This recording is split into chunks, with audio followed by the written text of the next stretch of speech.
Please, don't. No miracle can save you, kid.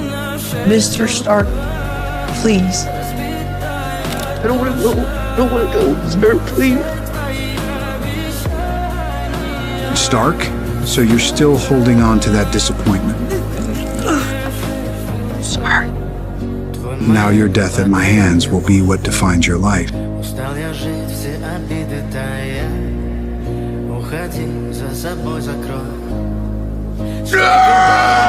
Keep your mouth shut. I swear, I'll kill you!